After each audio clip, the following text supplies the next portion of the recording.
늘 배움에 갈구하고 지식의 정수를 찾는 오늘의 지식 탐구자님 환영합니다. 네, 환영합니다. 반갑습니다.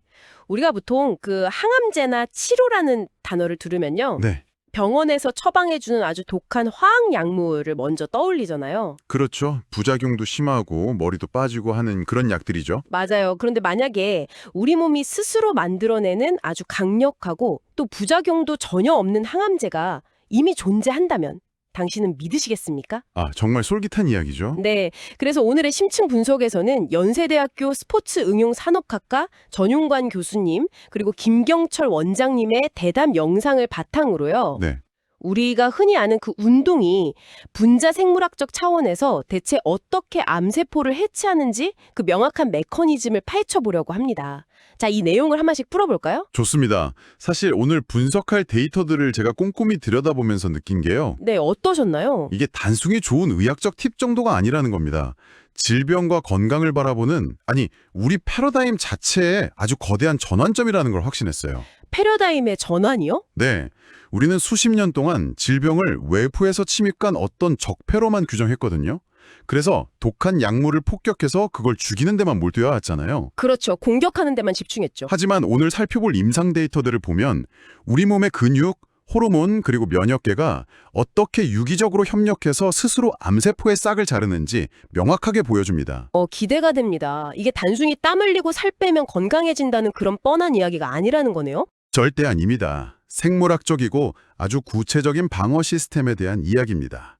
차분하게 이 방대한 데이터를 짚어가면서 왜 움직임 그 자체가 가장 진보된 형태의 표적 항암제인지 논리적으로 증명해드리겠습니다. 좋습니다. 일단 이 놀라운 통찰이 도대체 어디서부터 시작된 건지 전용관 교수님의 연구 배경부터 좀 짚고 넘어가야 할 것 같아요. 네, 그분이 정말 흥미로운 이력을 가지고 계시죠? 맞아요. 이력이 상당히 독특하시더라고요.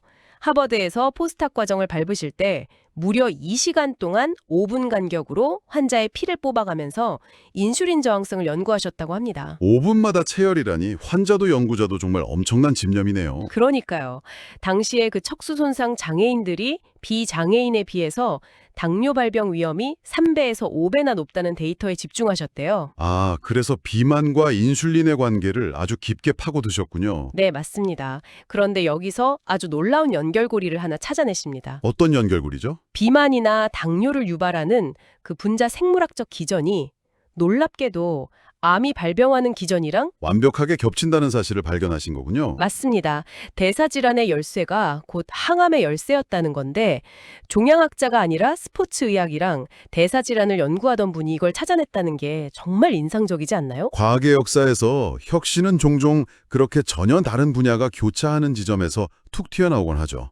사실 의학계 내부에서도 역학조사 결과는 꽤 오래전부터 있었어요. 아, 운동을 하면 암에 덜 걸린다는 그런 결과요? 네, 운동을 하는 사람들이 생존율도 높고 암도 덜 걸린다는 데이터는 있었지만 거기엔 항상 꼬리표처럼 비판이 따라붙었습니다. 어떤 비판이죠? 운동을 규칙적으로 할 수 있는 사람들은 애초에 경제적으로 여유가 있거나 아니면 식단 관리를 철저히 하거나 그냥 타고난 유전자가 건강한 사람들이 아니냐는 지적이었죠. 아, 운동 자체의 효과가 아니라 그냥 환경이 좋아서 그런 거다. 네, 이른바 건강한 노동자 효과의 오류를 지적한 겁니다.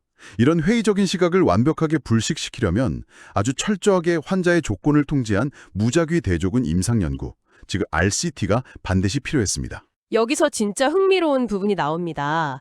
방금 말씀하신 그 까다로운 조건을 싹 다 충족시킨 챌린지 트라이얼의 결과가 세상에 공개된 거잖아요. 네, 스케일이 정말 어마어마한 연구였죠. 맞아요. 무려 18년 전에 시작해서 889명의 대장암 환자들을 장장 7.9년 동안 추적 관찰을 했습니다.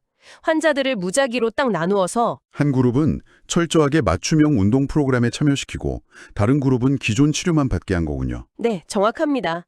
그 결과가 종양학계에 던진 충격파가 엄청났습니다. 보통 우리가 대장암이나 위암에 흔히 쓰는 옥살리플라틴 같은 전통적인 항암제들이요. 네, 모제이크 트라이얼 같은 데서 나온 데이터 말씀이시죠? 맞습니다. 그 화학 항암제들이 생존율을 보통 몇 퍼센트 정도 개선한다고 보죠? 보통 한 4%에서 5% 정도 개선한다고 알려져 있죠. 사실 신약이 5%만 생존율을 높여도 블록버스터급 대우를 받습니다. 그렇죠. 그런데 오늘의 지식탐구자님, 당신은 이 운동군 환자들의 데이터가 어떻게 나왔을지 짐작이 가시나요?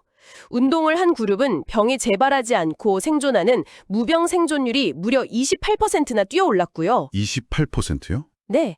그리고 전체 생존율은 무려 37%나 증가했습니다. 정말 믿기 힘든 수치네요. 이건 수천억 원을 쏟아부어서 개발한 최신 면역 항암제에서나 기대할 법한 기적 같은 수치 아닌가요? 기적이라는 표현이 전혀 과장으로 들리지 않을 만큼 압도적인 데이터입니다. 그리고 이 37%라는 전체 생존율 증가 뒤에 숨겨진 훨씬 더 중요한 사실이 하나 있습니다. 그게 뭔가요? 종양학에서 새로운 항암제가 개발되었다고 할 때 그 약은 무조건 치명적인 부작용을 동반합니다. 탈모, 백혈구 감소, 극심한 구토, 간 독성 같은 것들이죠. 아, 약효를 얻기 위해서 환자가 신체적인 희생을 감수해야만 하는 거군요. 맞습니다. 하지만 운동이라는 이 처방전은 궤적이 완전히 다릅니다. 생존율을 37% 올리면서도 동시에 환자의 심폐 기능을 강화하고요. 네. 관절 가동 범위도 늘려주고 치솟던 혈당도 정상화하고 게다가 우울증 개선에 뇌의 인지 기능까지 향상시킵니다. 인체에 유해한 부작용은 단 하나도 없어요. 부작용이 0이네요, 진짜로. 네, 오직 부가적인 생리적 이득만 가져다 주죠. 논리적으로나 실증적으로나 운동은 인류가 발견한 가장 완벽하고 이상적인 형태의 항암제라고 정의할 수 있습니다. 그래서 이게 다 무슨 의미일까요? 지금 이 방송을 듣고 계신 당신도 저랑 비슷한 의문을 품고 계실 겁니다. 그래, 신장이 튼튼해지고 기분이 좋아지는 건 당연한데 네, 그 팔다리를 움직이고 근육을 수축시키는 물리적인 행위가 도대체 어떻게 내장 깊숙한 곳에 숨어있는 암세포의 증식을 막고 파괴한다는 걸까? 근육의 암세포가 눌려서 죽는 건 아닐 거 아니에요? 하하, 물리적으로 눌러 죽이는 건 아니죠. 여기서 매력적인 부분은 이게 어떤 마법이나 신비주의가 아니라는 겁니다. 아, 철저히 과학적인 건가요? 그럼요. 아주 정교하게 돌아가는 우리 몸의 화학적, 생물학적 톱니바퀴들로 설명이 됩니다. 오늘 대담 자료를 종합해보면 핵심적인 메커니즘을 크게 세 가지로 나눌 수 있어요. 세 가지 메커니즘이요? 첫 번째는 뭔가요?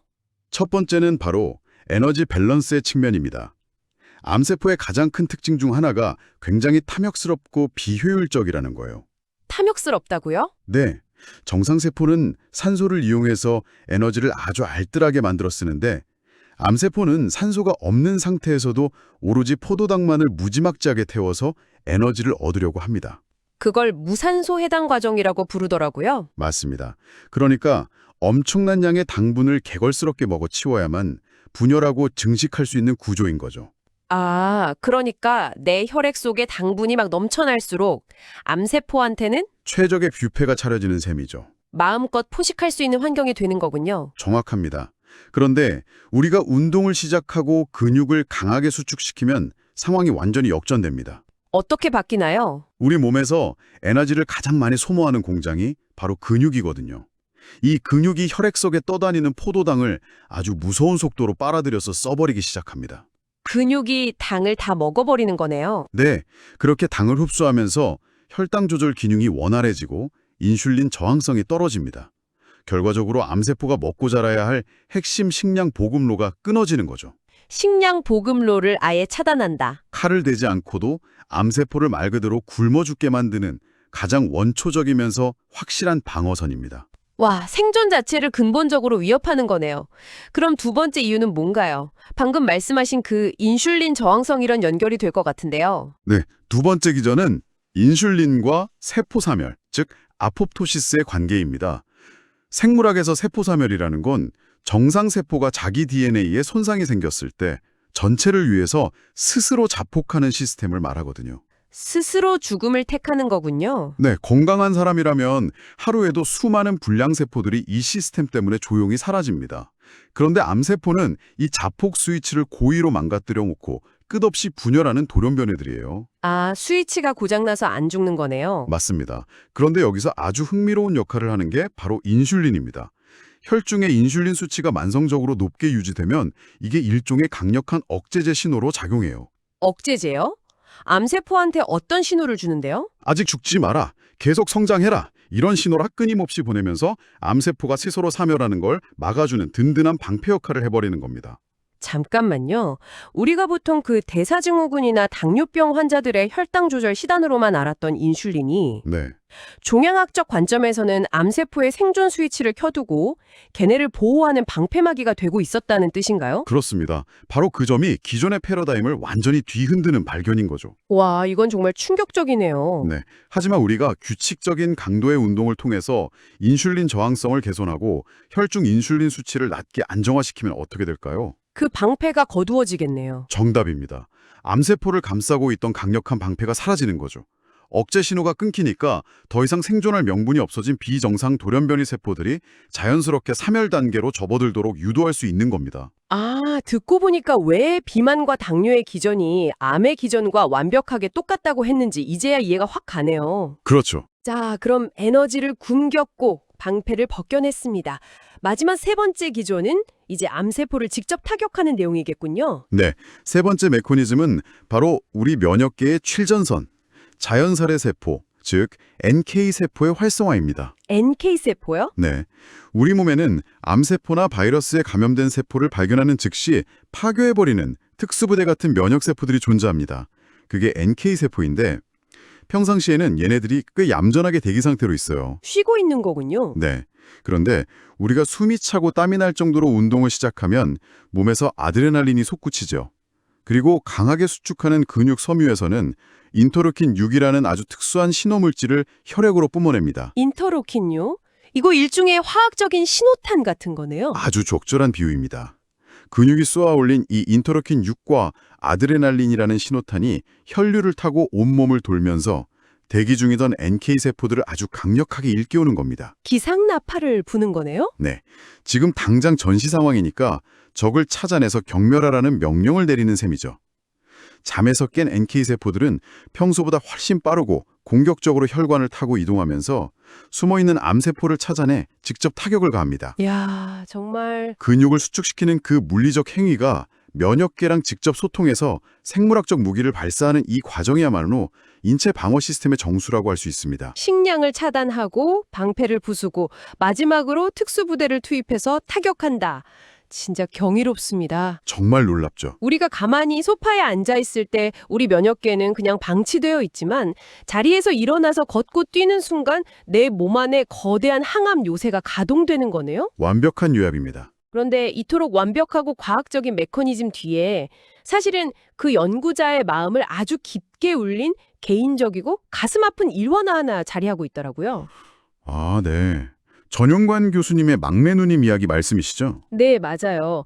누님이 암 수술을 받고 병상에 누워 계셨는데 수술 직후에 가스가 나오질 않아서 며칠 동안 물 한 모금조차 마시지 못하고 극심한 고통에 시달리셨대요.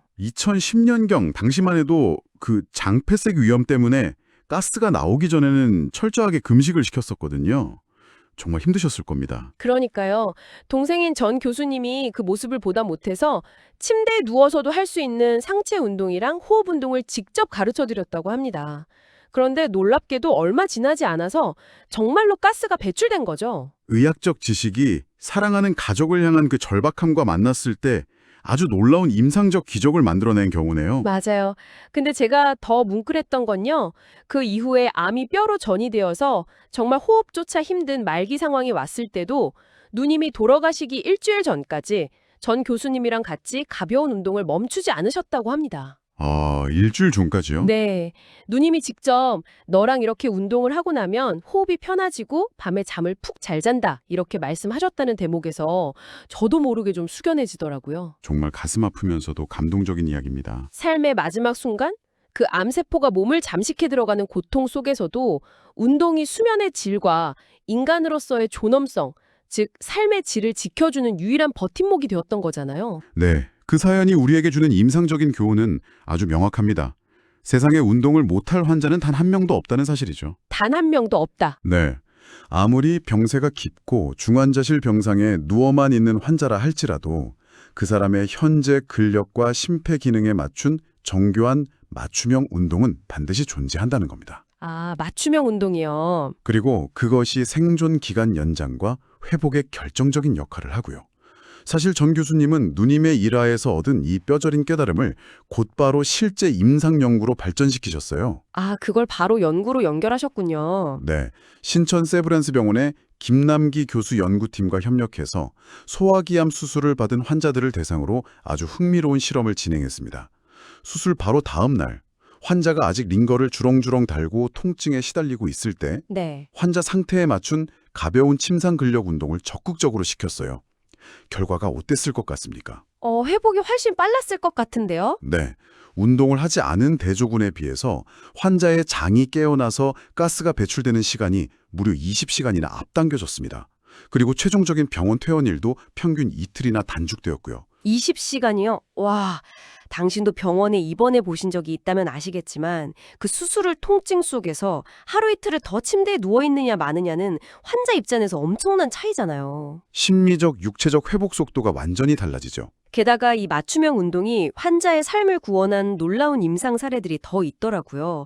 저는 유방암 데이터가 정말 충격적이었습니다. 아, 상지기능 장애 회복 데이터 말씀이시군요. 네, 보통 유방암 환자분들은 가슴 쪽 조직을 절제하고 림프절을 건드리는 수술을 받으니까 수술 후에 팔을 제대로 들어올리지 못하는 심각한 기능장애를 겪으시잖아요. 맞습니다. 아주 흔한 후유증이죠. 통계를 보니까 수술 후 한 달이 지나도 가동 범위가 정상으로 돌아오는 환자는 고작 10%에 불과하대요. 많은 분들이 내가 수술을 크게 받았으니까 당연히 아픈 거지 하면서 그냥 평생의 후유증으로 안고 살아가신다는 거예요. 안타까운 현실이죠. 그런데 이분들에게 가동범위 회복을 위한 맞춤형 재활운동을 정확히 처방했더니 단 한 달 만에 무려 80%의 환자가 기능을 회복했고요. 6개월 뒤에는 90% 이상이 수술 전에 정상적인 팔 움직임을 되찾았다고 합니다. 고통을 그냥 숙명처럼 견디는 게 답이 아니었던 거예요. 유방암 사례뿐만이 아닙니다. 대장암 환자들의 배변장애 사례를 보면 맞춤형 재활운동의 위력을 훨씬 더 뼈저리게 실감할 수 있어요. 배변장애요? 네, 대장암 수술로 장의 일부를 절제하고 나면 괄약근 조절이 안 되어서 하루에 30번에서 많게는 50번씩 화장실로 달려가야 하는 극심한 고통에 시달리는 환자들이 많습니다. 하루에 50번이요? 그럼 외출은 상상도 못 하겠네요. 아예 불가능하죠. 강력한 지사제 같은 약물을 투여해도 증상이 전혀 안 잡히고요. 오죽하면 1억 원이 훌쩍 넘는 비용을 감수하고서라도 척수에 전기자극기를 심는 수술까지 고려할 정도로 삶의 질이 나락으로 떨어집니다. 너무 고통스러우시겠네요. 그런데 이런 난치성 배변장애 환자들에게 아주 특수한 운동을 처방했어요. 화장실을 30번씩 가는 걸 운동으로 고친다고요? 어떤 운동을 한 건가요? 핵심은 복압의 통제입니다. 호흡을 억지로 참지 않으면서도 횡격막, 복근, 그리고 골반저근을 미세하게 조절해서 복압을 안정적으로 유지하는 코어 훈련을 시킨 거죠. 아, 코어 근육을 활용하는 거군요. 네, 손상된 신경과 장의 기능을 주변 코어 근육들의 협응 능력으로 보완하도록 뇌신경계를 재학습시킨 겁니다. 놀랍게도 이 호흡과 코어 운동을 결합한 지 단 3주 만에 3주요? 네, 하루 30번씩 쏟아지던 극심한 배변 증상들이 정말 거짓말처럼 소멸했습니다. 약물로도 수술로도 잡지 못했던 부작용을 자신의 근육과 호흡으로 극복해낸 거예요. 단 3주 만에 그런 기적이 일어났다고요? 환자들이 나중에는 왜 이렇게 단순하고 효과적인 걸 수술 전에 미리 알려주지 않았느냐면서 오히려 화를 내셨을 정도니까요. 항암 치료의 그 혹독한 부작용들을 내 몸의 근육과 호흡이 통제해낸다는 게 진짜 경이롭습니다. 네, 그런데 여기서 약간 현실적인 딜레마가 하나 생기는데요. 항암 치료받는 환자분들은 보통 급격하게 체중이 빠지면서 당장 숟가락 들 힘조차 없다고 호소하시는 분들이 많잖아요. 그렇죠. 무기력증이 심하게 오죠. 게다가 인터넷에 워낙 정보가 넘쳐나다 보니까 단백질 먹으면 암세포가 커진다. 이거 먹으면 전이 된다. 이러면서 음식에 대한 극심한 공포증까지 생겨서 끼니를 굶는 분들도 계시고요. 섭식장애가 오는 경우도 흔합니다. 네, 이런 분들에게 아무리 운동이 좋다고 한들 당장 실천하기가 너무 막막하지 않을까요? 이것을 단순한 증상이 아니라 더 큰 그림과 연결해 본다면 환자들이 겪는 그 고통이 거대한 연쇄작용이자 악순환의 고리라는 걸 이해할 수 있습니다. 앞순환의 고리요? 네, 항암 독성 때문에 메스꺼움이 오고 영양은 결핍되고 극심한 스트레스를 받으면 결국 수면장애 겁니다. 잠을 못 자니까 무기력해지고 다시 체중이 빠지는 패턴이 무한 반복되는 거죠. 아, 꼬리에 꼬리를 무는 거군요. 어떻게 이 견고한 악순환의 사슬을 끊어내는지 주목해야 합니다. 환자가 아주 가벼운 강도라도 자신에게 맞는 걷기나 스트레칭을 시작하면 가장 먼저 나타나는 변화가 바로 수면의 질 개선이에요. 잠을 잘 자게 되는 거네요. 네, 밤에 깊은 잠을 자게 되면 며칠 동안 치솟아있던 인슐린 저항성이 빠르게 안정화됩니다. 그리고 수면과 호르몬이 정상화되면 스트레스와 불안을 통제하는 뇌의 전두엽 기능이 회복되기 시작하죠. 전두엽이 깨어나는군요. 전두엽이 깨어나면 음식에 대한 비이성적인 공포나 반대로 자제력을 잃고 달콤한 간식을 폭식하는 충동을 스스로 통제할 수 있게 됩니다. 즉, 가벼운 움직임 하나가 수면, 호르몬, 뇌기능, 그리고 결국 올바른 식습관 형성이라는 거대한 수레바퀴를 돌리기 시작하는 마스터키가 되는 겁니다. 아, 단순히 근육량을 늘리기 위해서가 아니라 뇌를 맑게 하고 내 삶을 스스로 통제할 힘을 되찾기 위해서 움직여야 하는 거였군요. 정확합니다. 식단 이야기가 나와서 말인데 대답 내용 중에서 우리가 꼭 짚고 넘어가야 할 팩트 체크가 하나 있었죠. 암 환자분들 중에 고기는 무조건 나쁘다고 해서 붉은 살코기를 평생 입에도 안 되시는 분들이 정말 많잖아요. 아주 흔한 오해 중 하나입니다. 그런데 두 전문가의 분석에 따르면 소세지나 햄 같은 가공육, 그리고 콜라 같은 단순당은 암세포를 키우는 최악의 연료가 맞으니까 철저히 피해야 하지만요. 네, 신선하게 조리된 붉은 고기를 적정량 섭취하는 거나 정상 체중에서 아주 살짝 벗어난 약간의 과체중 상태를 유지하는 건 오히려 그 독한 항암 치료를 버텨낼 수 있는 든든한 체력적 버퍼가 된다고 합니다. 네, 무조건 굶고 마르는 게 정답이 아니라는 명확한 데이터죠. 매우 중요한 지적입니다. 다행이네요. 이런 모든 논의의 기저에는 우리가 질병을 바라보는 철학 자체를 뒤바꿔야 한다는 메시지가 깔려 있어요. 현대의학은 지금까지 병의 원인, 즉 병원균이나 돌연변이를 찾아내서 약물로 맹렬하게 공격하는 병인론, 패소제네시스에만 치중해왔습니다. 원인을 찾아서 공격하는 병인론이요? 네, 외부의 적을 섬멸하는 데만 집중한 나머지 정작 전쟁터가 된 환자의 몸이 무너지는 건 등한시했던 거죠. 하지만 오늘 우리가 다루고 있는 이런 분자생물학적 기전들과 맞춤형 재활운동의 성과는 완벽하게 다른 방향을 가리킵니다. 어떤 방향이죠? 바로 건강생성론, 살루토제네시스입니다. 내 몸을 공격하는 질병만 쫓아다니는 게 아니에요.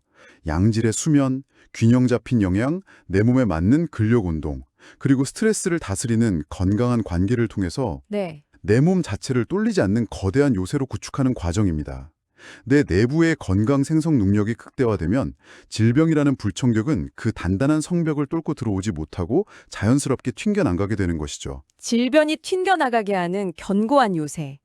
와, 건강을 묘사하는 표현 중에 가장 역동적이고 주도적인 표현 같습니다. 네, 능동적인 건강이죠. 그래서 이런 건강 생성론을 그냥 학술적인 이론에만 머물게 하지 않으려고 이 전문가분들이 대중들이 직접 참여할 수 있는 아주 흥미로운 프로젝트를 준비 중이시더라고요. 아, 챌린지 말씀하시는군요. 네, 다가오는 행사에선 참가자들이 직접 28일 동안 연속 혈당 측정기, 그 CGM을 팔에 부착하고요.